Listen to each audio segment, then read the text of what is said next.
DP AR Conjugations Homework 3. A new student at your school has come to you for information about how things work at your school and what your day is like.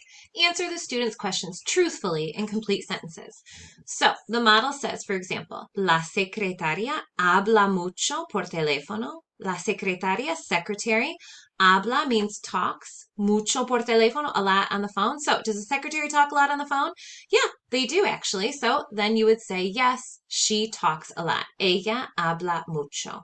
So what you need to do is you need to read these questions and then answer logically.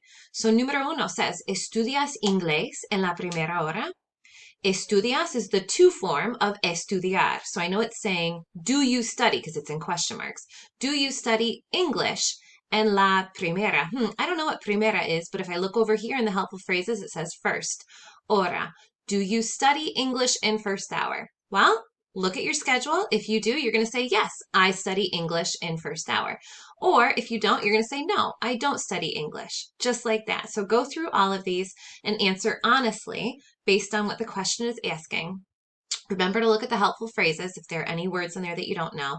Anything that I didn't put in helpful phrases is something that we've learned about. So like enseña and necesito, those were those extra words that we had at the top of our notes page, numbers 20 to 23. All right, that's it. Good luck.